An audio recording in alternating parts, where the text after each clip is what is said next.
Hello and good morning po sa inyo. Welcome back po sa aking channel. And sa mga bagong subscribers ko po, salamat po. And ito pong i-unbox ko po is yung Soul of the Samurai para sa PlayStation 1 from Konami, no? So ito po yung harapan niya, yung cover. Ayan. So, baka hindi kayo masyadong familiar sa game na to, no? Kasi parang hindi siya masyadong napipicture, no? Nabili ko ito ng 200. Pero matagal na, no? Na noon pa, parang mura pa lang yung mga PlayStation games, no? So, ayan po.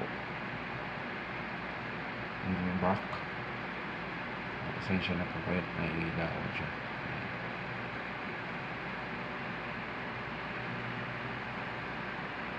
Okay. Dito po tayo sa loob. Unahin natin itong disc, no? Ayan po yung disc niya.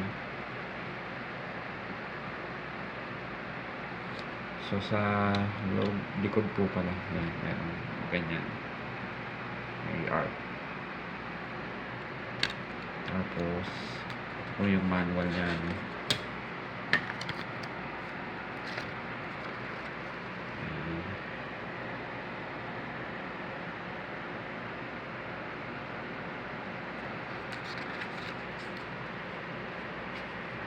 So, maganda siya, colored siya, no?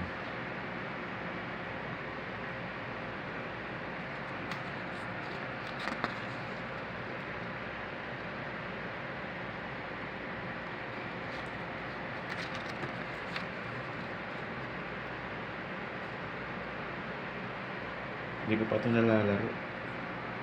Wala talagang time maglaro.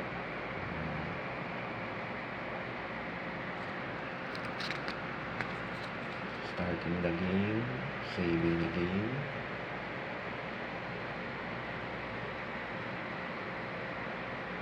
Pero alam ko maganda tong game na to eh.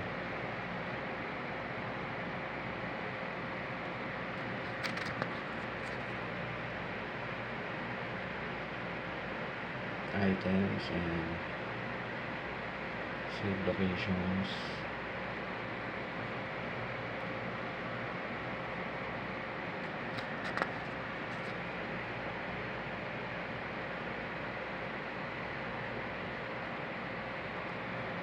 Dati sa pirated ko lang to nalaro. Nabili ko to ng bundle siya. Ang dami. May tig to 200. May main character.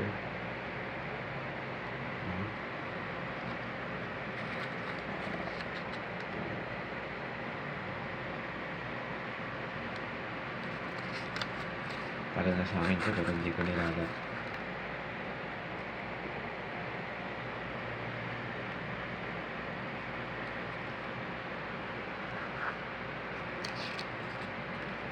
Bibihira akong makakita nito na nagbebenta, no?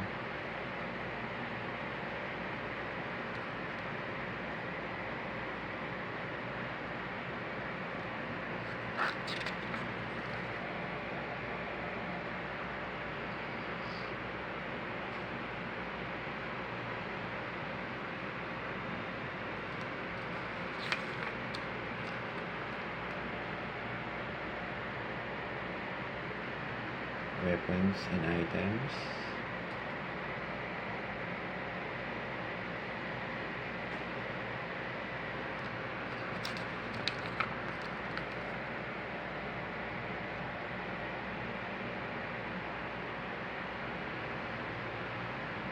Siguro mga nasa ano to eh, siyam nabili ko na CD na to eh. Kahit 200 lahat.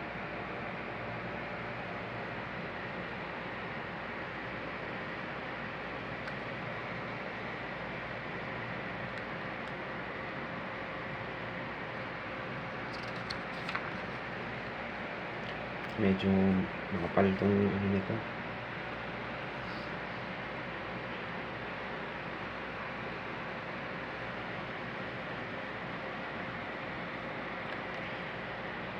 May mga ibang characters na sa game.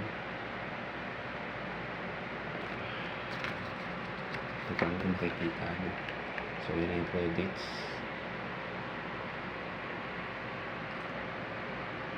Warranty. I'm sure wala na yan. And then, advertisement naman.